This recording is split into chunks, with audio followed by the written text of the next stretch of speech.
Seção V da avaliação e do cálculo do imposto. Fim do prazo previsto no sem impugnação ou decidida a impugnação que houver sido oposta, o juiz nomeará, se for o caso, perito para avaliar os bens do espólio, se não houver na comarca avaliador judicial. Parágrafo único. Na hipótese prevista no primeiro, o juiz nomeará perito para avaliação das quotas sociais ou apuração dos haveres. Ao avaliar os bens do espólio, o perito observará, no que for aplicável, o disposto nos arts. 872 e 873. Não se expedirá carta precatória para a avaliação de bens situados fora da comarca onde corre o inventário se eles forem de pequeno valor ou perfeitamente conhecidos do perito nomeado. Sendo capazes todas as partes, não se procederá à avaliação se a fazenda pública, intimada pessoalmente, concordar de forma expressa com o valor atribuído, nas primeiras declarações, aos bens do espólio. Se os herdeiros concordarem com o valor dos bens declarados pela fazenda pública, a avaliação cingir-se aos demais. Entregue o laudo de avaliação, o juiz mandará que as partes se manifestem no prazo de 15 dias, que correrá em cartório. Primeiro, versando a impugnação sobre o valor dado pelo perito, o juiz a decidirá de plano, à vista do que constar dos autos. Segundo, julgando procedente a impugnação, o juiz determinará que o perito retifique a avaliação, observando os fundamentos da decisão. Aceito o laudo ou resolvidas as impugnações suscitadas a seu respeito, lavrar-se-á em seguida o termo de últimas declarações, no qual o inventariante poderá emendar, aditar ou completar as primeiras. Ouvidas as partes sobre as últimas declarações no prazo comum de 15 dias, proceder-se-á ao cálculo do tributo. Feito o cálculo, sobre ele serão ouvidas todas as partes no prazo comum de 5 dias, que correrá em cartório, e, em seguida, a fazenda pública. Primeiro, se acolher eventual impugnação, o juiz ordenará nova remessa dos autos ao contabilista, determinando as alterações que devam ser feitas no cálculo. Segundo, cumprido o despacho, o juiz julgará o cálculo do tributo. Seção V das colações. No prazo estabelecido no, o herdeiro obrigado à colação conferirá por termo nos autos ou por petição a qual o termo se reportará os bens que recebeu ou, se já não os possuir, trar-lhes-á o valor. Parágrafo único. Os bens a serem conferidos na partilha, assim como as acessões e as benfeitorias que o donatário fez, calcular-se-ão pelo valor que tiverem ao tempo da abertura da sucessão. O herdeiro que renunciou à herança ou que dela foi excluído não se exime, pelo fato da renuncia ou da exclusão, de conferir, para o efeito de repor à parte inoficiosa, as liberalidades que obteve do doador. Primeiro, é lícito ao donatário escolher, dentre os bens doados, tantos quantos bastem para perfazer a legítima e a metade disponível, entrando na partilha o excedente para ser dividido entre os demais herdeiros. Segundo, se a parte inoficiosa da doação recair sobre bem imóvel que não comporte divisão cômoda, o juiz determinará que sobre ela se proceda à licitação entre os herdeiros. Terceiro, o donatário poderá concorrer na licitação referida no segundo e, em igualdade de condições, terá preferência sobre os herdeiros. Se o herdeiro negar o recebimento dos bens ou a obrigação de os conferir, o juiz, ouvidas as partes no prazo comum de 15 dias, decidirá à vista das alegações e das provas produzidas. Primeiro, declarada improcedente a oposição, se o herdeiro, no prazo improrrogável de 15 dias, não proceder à conferência, o juiz mandará sequestrar-lhe, para serem inventariados e partilhados, os bens sujeitos à colação ou imputar ao seu quinhão hereditário o valor deles, se já não os possuir. Segundo, se a matéria exigir dilação probatória diversa da documental, o juiz remeterá as partes às vias ordinárias, não podendo o herdeiro receber o seu quinhão hereditário, enquanto pender a demanda, sem prestar caução correspondente ao valor dos bens sobre os quais versar a conferência. Seção V do pagamento das dívidas. Antes da partilha, poderão os credores do espólio requerer ao juízo do inventário o pagamento das dívidas vencidas e exigíveis. Primeiro, a petição, acompanhada de prova literal da dívida, será distribuída por dependência e autuada em apenso aos autos do processo de inventário. Segundo, concordando as partes com o pedido, o juiz, ao declarar habilitado o credor, mandará que se faça a separação de dinheiro ou, em sua falta, de bens suficientes para o pagamento. Terceiro, separados os bens, tantos quantos forem necessários para o pagamento dos credores habilitados, o juiz mandará aliená-los, observando-se as disposições deste código relativas à expropriação. Quarto, se o credor requerer que, em vez de dinheiro, lhe sejam adjudicados, para o seu pagamento, os bens já reservados, o juiz deferir-lhe-á o pedido, concordando todas as partes. Quinto, os donatários serão chamados a pronunciar-se sobre a aprovação das dívidas, sempre que haja possibilidade de resultar delas a redução das liberalidades. Não havendo concordância de todas as partes sobre o pedido de pagamento feito pelo credor, será o pedido remetido às vias ordinárias. Parágrafo único. O juiz mandará, porém, reservar, em poder do inventariante, bens suficientes para pagar o credor quando a dívida constar de documento que comprove suficientemente a obrigação e a impugnação não se fundar em quitação. O credor de dívida líquida e certa, ainda não vencida, pode requerer habilitação no inventário. Parágrafo único. Concordando as partes com o pedido referido no caput, o juiz, ao julgar habilitado o crédito, mandará que se faça separação de bens para o futuro pagamento. O legatário é parte legítima para manifestar-se sobre as dívidas do espólio, quando toda a herança for dividida em legados, quando o reconhecimento das dívidas importar redução dos legados. Sem prejuízo do disposto no, é lícito aos herdeiros, ao separarem bens para o pagamento de dívidas, autorizar que o inventariante os indique a penhora no processo em que o espólio for executado. Seção VI da partilha. Cumprido o disposto no terceiro, o juiz facultará às partes que, no prazo comum de 15 dias, formulem o pedido de quinhão e, em seguida, proferirá a decisão de deliberação da partilha, resolvendo os pedidos das partes e designando os bens que devam constituir quinhão de cada herdeiro e legatário. Parágrafo único. O juiz poderá, em decisão fundamentada, deferir antecipadamente a qualquer dos herdeiros o exercício dos direitos de usar e de fruir de determinado bem, com a condição de que, ao término do inventário, tal bem integre a cota desse herdeiro, cabendo a este, desde o deferimento, todos os ônus e bônus decorrentes do exercício daqueles direitos. Na partilha, serão observadas as seguintes regras: a máxima igualdade possível quanto ao valor, à natureza e à qualidade dos bens, a prevenção de litígios futuros, a máxima comodidade dos coherdeiros, do cônjuge ou do companheiro, se for o caso. Os bens insuscetíveis de divisão cômoda que não couberem na parte do cônjuge ou companheiro supérstite ou no quinhão de um só herdeiro serão licitados entre os interessados ou vendidos judicialmente, partilhando-se o valor apurado, salvo se houver acordo para que sejam adjudicados a todos. Se um dos interessados for nascituro, o quinhão que lhe caberá será reservado em poder do inventariante até o seu nascimento. O partidor organizará o esboço da partilha de acordo com a decisão judicial, observando nos pagamentos a seguinte ordem: dívidas atendidas, meação do cônjuge, meação disponível, quinhões hereditários, a começar pelo coerdeiro mais velho. Feito o esboço, as partes manifestar-se-ão sobre este no prazo comum de 15 dias, e, resolvidas as reclamações, a partilha será lançada nos autos. A partilha constará de auto de orçamento, que mencionará a. os nomes do autor da herança, do inventariante, do cônjuge ou companheiro supérstite, dos herdeiros, dos legatários e dos credores admitidos; b. o ativo, o passivo e o líquido partível, com as necessárias especificações; c. o valor de cada quinhão, de folha de pagamento para cada parte, declarando a quota a pagar-lhe, a razão do pagamento e a relação dos bens que lhe compõem o quinhão, as características que os individualizam e os ônus que os gravam. Parágrafo único. O auto e cada uma das folhas serão assinados pelo juiz e pelo escrivão. Paga o imposto de transmissão a título de morte e juntada aos autos certidão ou informação negativa de dívida para com a fazenda pública, o juiz julgará por sentença a partilha. Parágrafo único. A existência de dívida para com a fazenda pública não impedirá o julgamento da partilha, desde que o seu pagamento esteja devidamente garantido. Transitada em julgado a sentença mencionada no, receberá o herdeiro os bens que lhe tocarem um formal de partilha, do qual constarão as seguintes peças: termo de inventariante e título de herdeiros, avaliação dos bens que constituíram o quinhão do herdeiro, pagamento do quinhão hereditário, quitação dos impostos, sentença. Parágrafo único.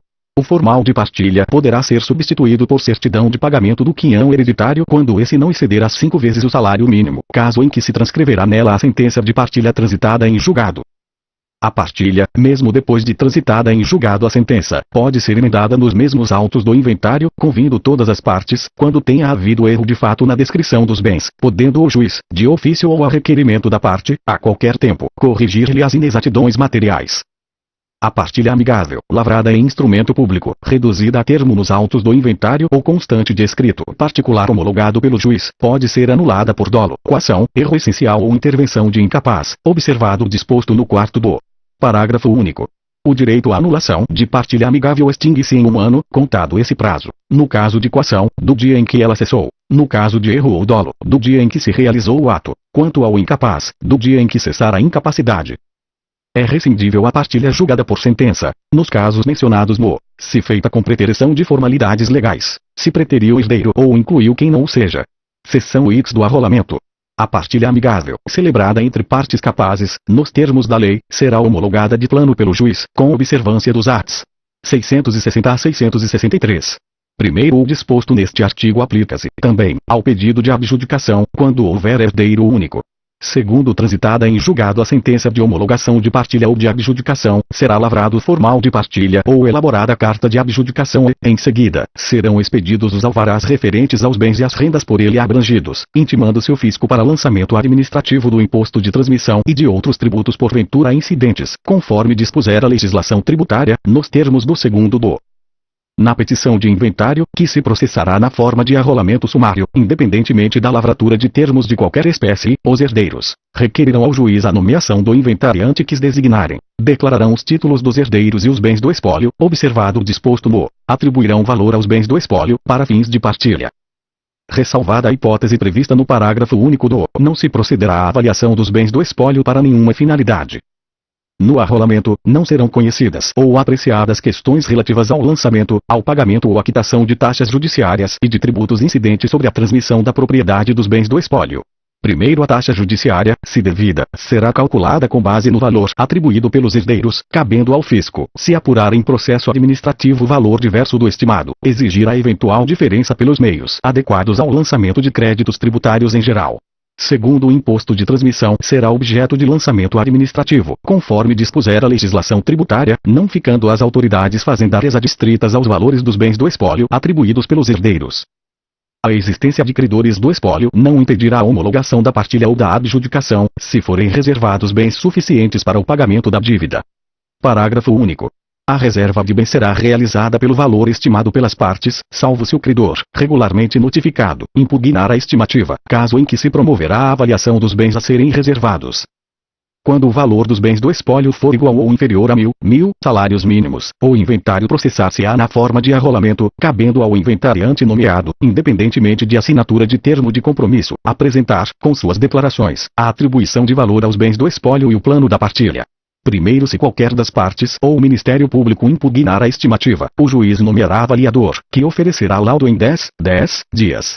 Segundo apresentado o laudo, o juiz, em audiência que designar, deliberará sobre a partilha, decidindo de plano todas as reclamações e mandando pagar as dívidas não impugnadas. Terceiro, lavrar-se-á de tudo um só termo, assinado pelo juiz, pelo inventariante e pelas partes presentes ou por seus advogados. Quarto, aplicam-se a essa espécie de arrolamento, no que couber, as disposições do, relativamente ao lançamento, ao pagamento e à quitação da taxa judiciária e do imposto sobre a transmissão da propriedade dos bens do espólio. Quinto, prova da quitação dos tributos relativos aos bens do espólio e às suas rendas, o juiz julgará a partilha. O inventário processar-se-á também na forma do, ainda que haja interessado incapaz, desde que concordem todas as partes e o Ministério Público. Independerá de inventário ou de arrolamento o pagamento dos valores previstos na Lei no 6.858, de 24 de novembro de 1980. Aplicam-se subsidiariamente a esta seção as disposições das seções 28º deste capítulo. Seção X. Disposições comuns a todas as seções. Cessa a eficácia da tutela provisória prevista nas seções deste capítulo, se a ação não for proposta em 30 dias contados da data em que da decisão foi intimado o impugnante, o herdeiro excluído ou o credor não admitido, se o juiz extinguir o processo de inventário com ou sem resolução de mérito. São sujeitos à sobrepartilha os bens, sonegados, da herança descobertos após a partilha, litigiosos, assim como os de liquidação difícil ou morosa, situados em lugar remoto da sede do juízo onde se processa o inventário. Parágrafo único. Os bens mencionados nos incisos 3º e IV serão reservados à sobrepartilha sob a guarda e à administração do mesmo ou de diverso inventariante, a consentimento da maioria dos herdeiros. Na sobrepartilha dos bens, observar-se-á o processo de inventário e de partilha. Parágrafo único. A sobrepartilha correrá nos autos do inventário do autor da herança. O juiz nomeará curador especial, ao ausente, se não o tiver, ao incapaz, se concorrer na partilha com seu representante, desde que exista colisão de interesses. É lícita a acumulação de inventários para a partilha de heranças de pessoas diversas quando houver identidade de pessoas entre as quais devam ser repartidos os bens, heranças deixadas pelos dois cônjuges ou companheiros, dependência de uma das partilhas em relação à outra. Parágrafo único. No caso previsto no inciso 3º, se a dependência for parcial, por haver outros bens, o juiz pode ordenar a tramitação separada, se melhor convier ao interesse das partes ou à celeridade processual. No caso previsto no inciso 2º, prevalecerão as primeiras declarações, assim como o laudo de avaliação, salvo se alterado o valor dos bens. Capítulo 7º dos embargos de terceiro. Quem, não sendo parte no processo, sofrer constrição ou ameaça de constrição sobre bens que possua ou sobre os quais tenha direito incompatível com o ato constritivo, poderá requerer seu desfazimento ou sua inibição por meio de embargos de terceiro. Primeiro, os embargos podem ser de terceiro proprietário, inclusive fiduciário, ou possuidor. Segundo, considera-se terceiro, para ajuizamento dos embargos, o cônjuge ou companheiro, quando defende a posse de bens próprios ou de sua meação, ressalvado o disposto no, o adquirente de bens cuja constrição decorreu de decisão que declara a ineficácia da alienação realizada em fraude à execução. Quem sofre constrição judicial de seus bens por força de desconsideração da personalidade jurídica, de cujo incidente não fez parte, o credor com garantia real para obstar expropriação judicial do objeto de direito real de garantia, caso não tenha sido intimado, nos termos legais dos atos expropriatórios respectivos. Os embargos podem ser opostos a qualquer tempo no processo de conhecimento, enquanto não transitada em julgado a sentença e, no cumprimento de sentença ou no processo de execução, até 5 dias depois da adjudicação, da alienação por iniciativa particular ou da arrematação, mas sempre antes da assinatura da respectiva carta. Parágrafo único. Caso identifique a existência de terceiro titular de interesse em embargar o ato, o juiz mandará intimá-lo pessoalmente. Os embargos serão distribuídos por dependência ao juízo que ordenou a constrição e autuados em apartado. Parágrafo único. Nos casos de ato de constrição realizado por carta, os embargos serão oferecidos no juízo deprecado, salvo se indicado pelo juízo deprecante o bem constrito ou seja devolvida a carta. Na petição inicial, o embargante fará a prova sumária de sua posse ou de seu domínio e da qualidade de terceiro, oferecendo documentos e rol de testemunhas. Primeiro é facultada a prova da posse em audiência preliminar designada pelo juiz. Segundo, o possuidor direto pode alegar, além da sua posse, o domínio alheio. Terceiro, a citação será pessoal, se o embargado não tiver procurador constituído nos autos da ação principal. Quarto, será legitimado passivo o sujeito a quem o ato de constrição aproveita, assim como o será seu adversário no processo principal quando for sua a indicação do bem para a constrição judicial. A decisão que reconhecer suficientemente provado o domínio ou a posse determinará a suspensão das medidas constritivas sobre os bens litigiosos objeto dos embargos, bem como a manutenção ou a reintegração provisória da posse, se o embargante a houver requerido. Parágrafo único. O juiz poderá condicionar a ordem de manutenção ou de reintegração provisória de posse à prestação de caução pelo requerente, ressalvada a impossibilidade da parte economicamente hipossuficiente. Os embargos poderão ser contestados no prazo de 15 dias, fim do qual se seguirá o procedimento comum. Contra os embargos do credor com garantia real, o embargado somente poderá alegar que o devedor comum é insolvente, o título é nulo ou não obriga a terceiro, outra é a coisa dada em garantia. Acolhido o pedido inicial, o ato de constrição judicial indevida será cancelado, com o reconhecimento do domínio, da manutenção da posse ou da reintegração definitiva do bem ou do direito ao embargante. Capítulo 8º da oposição. Quem pretender, no todo ou em parte, a coisa ou direito sobre que controvertem autor e réu poderá, até ser proferida a sentença, oferecer oposição contra ambos. O oponente deduzirá o pedido em observação aos requisitos exigidos para a propositura da ação. Parágrafo único. Distribuirá a oposição por dependência, serão os opostos citados, na pessoa de seus respectivos advogados, para contestar o pedido no prazo comum de 15 dias. Se um dos opostos reconhecer a procedência do pedido, contra o outro prosseguirá o oponente. Admitido o processamento, a oposição será pensada aos autos e tramitará simultaneamente a ação originária, sendo ambas julgadas pela mesma sentença. Parágrafo único. Se a oposição for proposta após o início da audiência de instrução, o juiz suspenderá o curso do processo ao fim da produção das provas, salvo se concluir que a unidade da instrução atende melhor ao princípio da duração razoável do processo. Cabendo ao juiz decidir simultaneamente a ação originária e a oposição, desta conhecerá em primeiro lugar. Capítulo 9 da habilitação. A habilitação ocorre quando, por falecimento de qualquer das partes, os interessados houverem de suceder-lhe no processo. A habilitação pode ser requerida, pela parte, em relação aos sucessores do falecido, pelos sucessores do falecido, em relação à parte. Proceder-se à habilitação nos autos do processo principal, na instância em que estiver, suspendendo-se, a partir de então, o processo. Recebida a petição, o juiz ordenará a citação dos requeridos para se pronunciarem no prazo de 5 dias. Parágrafo único.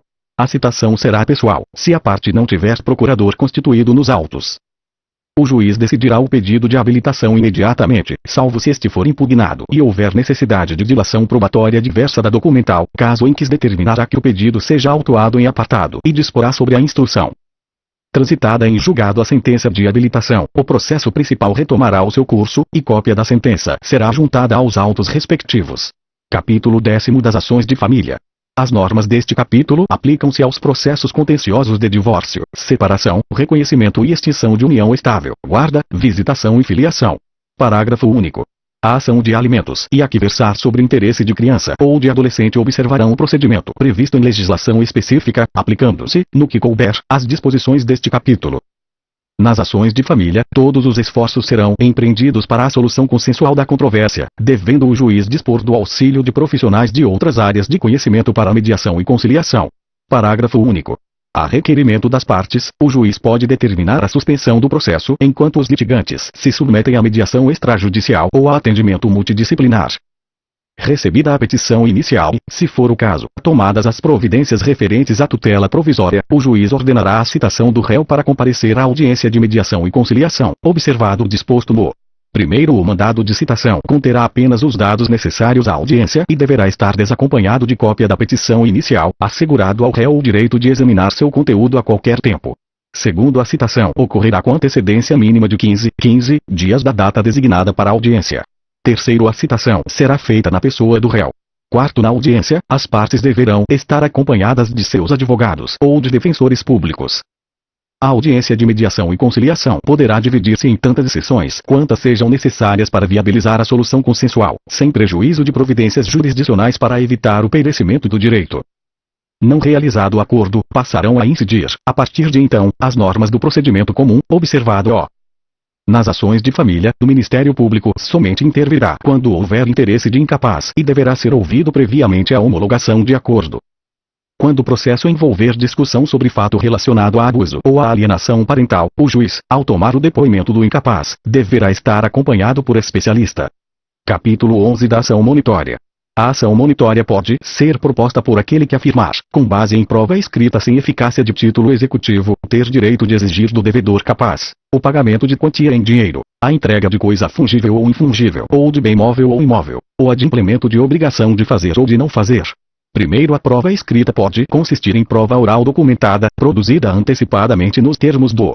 Segundo, na petição inicial, incumbe ao autor explicitar, conforme o caso, a importância devida, instruindo com memória de cálculo, o valor atual da coisa reclamada, o conteúdo patrimonial em discussão ou o proveito econômico perseguido. Terceiro, o valor da causa deverá corresponder à importância prevista no segundo, incisos I a I. Quarto, além das hipóteses do, a petição inicial será indeferida quando não atendido o disposto no segundo deste artigo.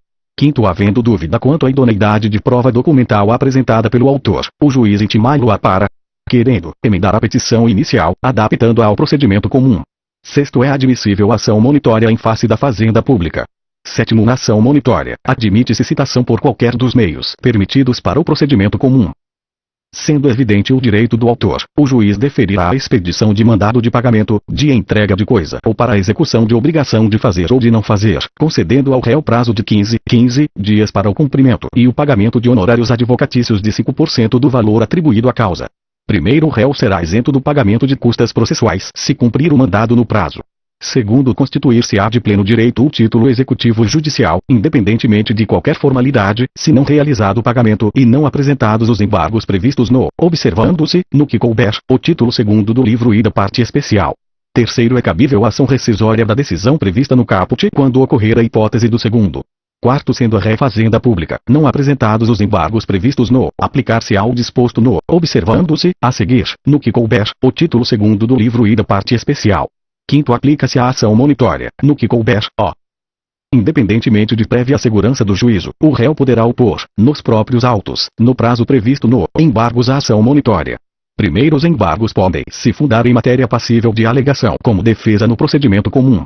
Segundo, quando o réu alegar que o autor pleiteia quantia superior à devida, cumprir-lhe-á declarar de imediato o valor que entende correto, apresentando o demonstrativo discriminado e atualizado da dívida.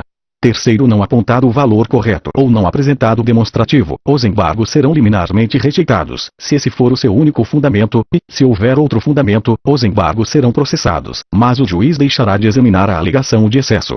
Quarto, a oposição dos embargos suspende a eficácia da decisão referida no caput até o julgamento em primeiro grau. Quinto, o autor será intimado para responder aos embargos no prazo de 15 dias. Sexto, na ação monitória admite-se a reconvenção, sendo vedado o oferecimento de reconvenção à reconvenção. Sétimo, a critério do juiz, os embargos serão autuados em apartado, se parciais, constituindo-se de pleno direito o título executivo judicial em relação à parcela incontroversa. Oitavo, rejeitados os embargos, constituir-se-á de pleno direito o título executivo judicial, prosseguindo-se o processo em observância ao disposto no título 2º do livro I da parte especial, no que for cabível. Nono, cabe apelação contra a sentença que acolhe ou rejeita os embargos. 10.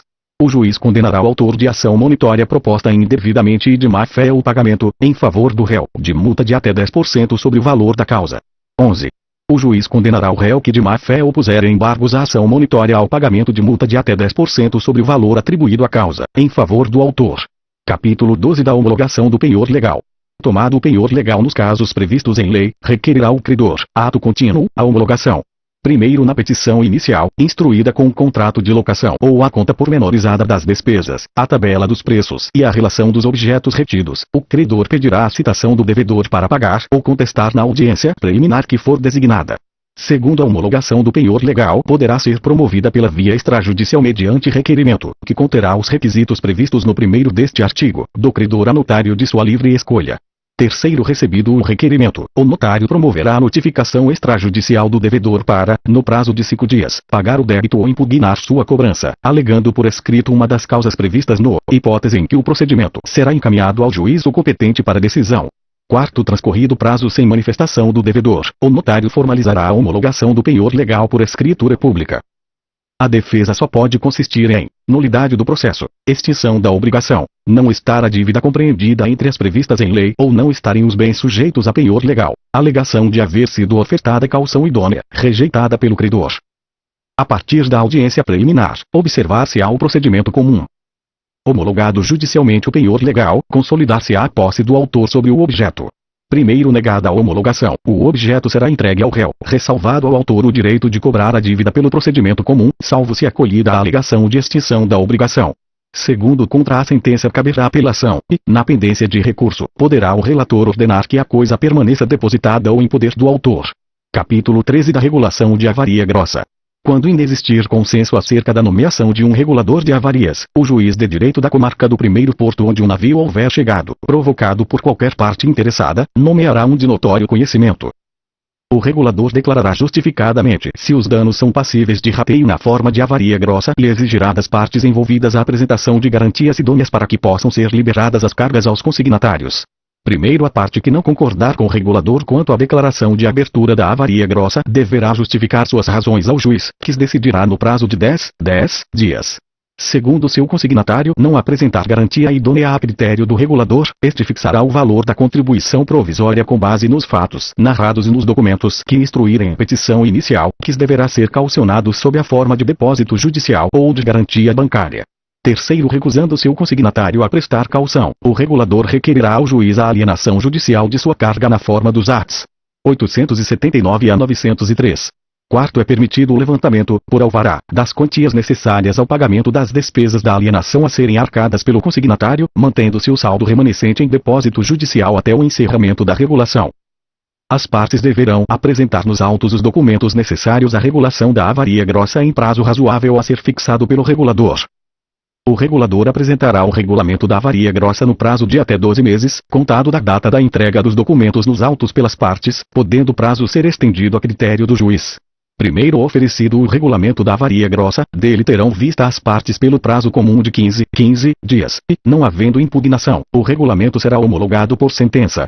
Segundo, havendo impugnação ao regulamento, o juiz decidirá no prazo de 10 dias, após a oitiva do regulador. Aplicam-se ao regulador de avarias os arts. 156 a 158, no que couber. Capítulo 14 da restauração de autos. Verificado o desaparecimento dos autos, eletrônicos ou não, pode o juiz, de ofício, qualquer das partes ou o Ministério Público, se for o caso, promover-lhes a restauração. Parágrafo único. Havendo autos suplementares, nesses prosseguirá o processo. Na petição inicial, declarará a parte o estado do processo ao tempo do desaparecimento dos autos, oferecendo certidões dos atos constantes do protocolo de audiências do cartório por onde haja corrido o processo, cópia das peças que tenha em seu poder, qualquer outro documento que facilite a restauração. A parte contrária será citada para contestar o pedido no prazo de 5 dias, cabendo-lhe exibir as cópias, as contrafés e as reproduções dos atos e dos documentos que estiverem em seu poder. Primeiro, se a parte concordar com a restauração, lavrar-se-á o auto que, assinado pelas partes e homologado pelo juiz, suprirá o processo desaparecido. Segundo, se a parte não contestar ou se a concordância for parcial, observar-se-á o procedimento comum. Se a perda dos autos tiver ocorrido depois da produção das provas em audiência, o juiz, se necessário, mandará repeti-las. Primeiro serão reinquiridas as mesmas testemunhas, que, em caso de impossibilidade, poderão ser substituídas de ofício ou a requerimento. Segundo, não havendo certidão ou cópia do laudo, far-se-á nova perícia, sempre que possível pelo mesmo perito. Terceiro, não havendo certidão de documentos, esses serão reconstituídos mediante cópias ou, na falta dessas, pelos meios ordinários de prova. Quarto, os serventuários e os auxiliares da justiça não podem eximir-se de depor como testemunhas a respeito de atos que tenha praticado ou assistido. Quinto, se o juiz houver proferido sentença da qual ele próprio ou o escrivão possua cópia, esta será juntada aos autos e terá a mesma autoridade da original. Julgada a restauração, seguirá o processo os seus termos. Parágrafo único. Aparecendo os autos originais, neles se prosseguirá, sendo-lhes apensados os autos da restauração. Se o desaparecimento dos autos tiver ocorrido no tribunal, o processo de restauração será distribuído, sempre que possível, ao relator do processo. Primeiro, a restauração far-se-á no juízo de origem quanto aos atos nele realizados. Segundo, remetidos os autos ao tribunal, nele completar-se-á a restauração e proceder-se-á ao julgamento. Quem houver dado causa ao desaparecimento dos autos responderá pelas custas da restauração e pelos honorários de advogado, sem prejuízo da responsabilidade civil ou penal em que incorrer. Capítulo 15 dos Procedimentos de Jurisdição Voluntária, Seção I. Disposições Gerais. Quando este Código não estabelecer procedimento especial, regem os procedimentos de jurisdição voluntária as disposições constantes desta seção.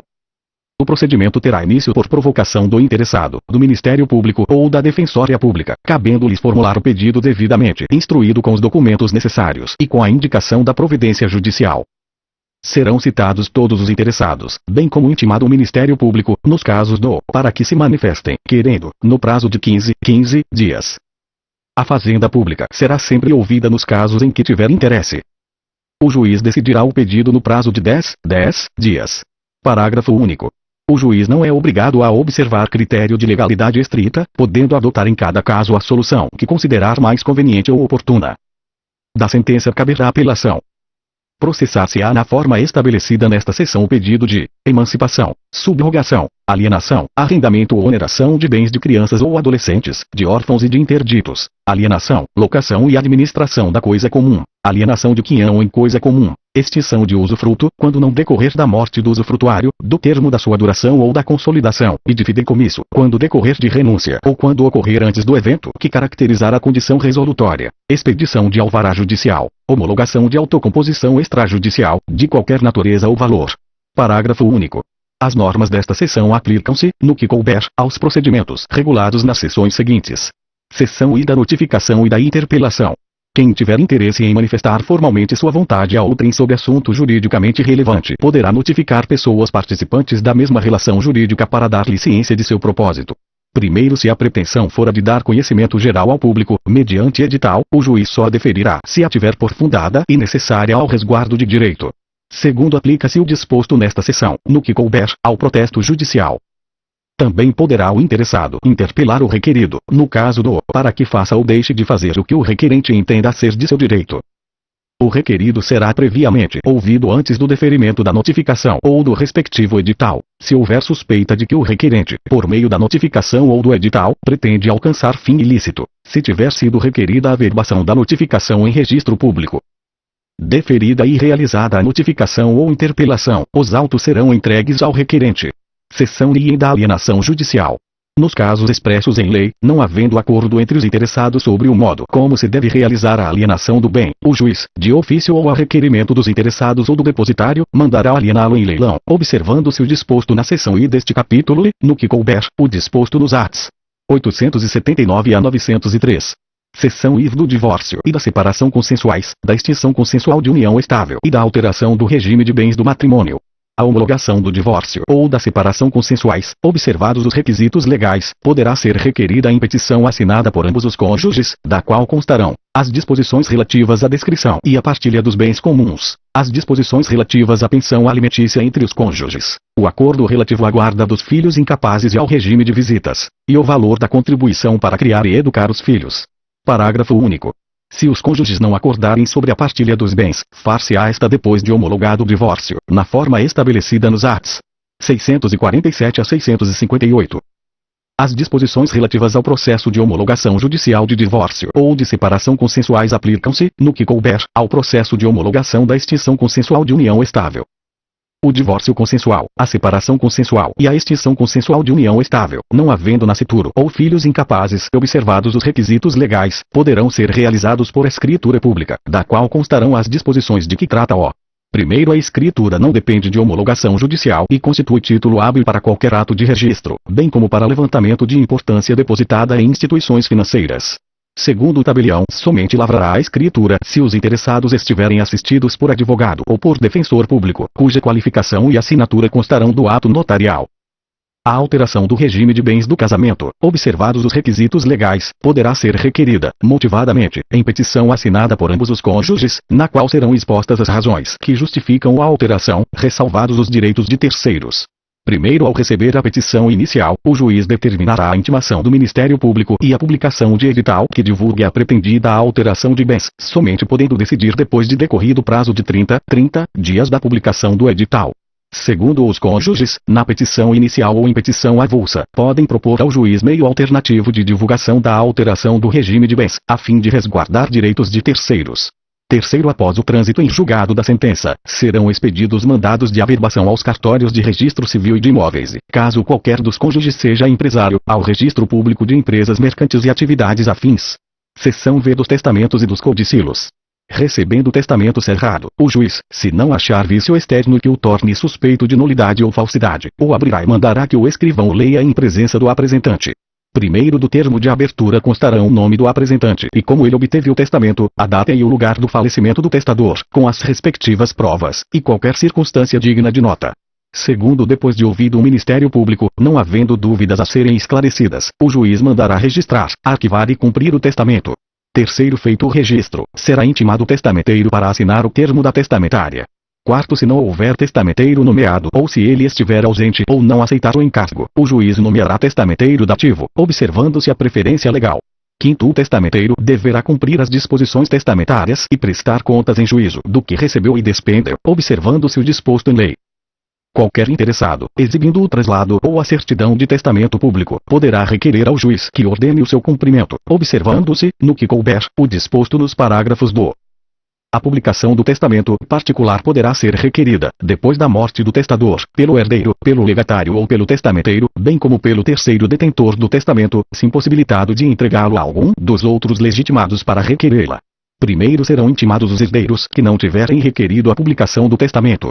Segundo, verificando a presença dos requisitos da lei, ouvido o Ministério Público, o juiz confirmará o testamento. Terceiro, aplica-se o disposto neste artigo ao codicilo e aos testamentos marítimo, aeronáutico, militar e nuncupativo.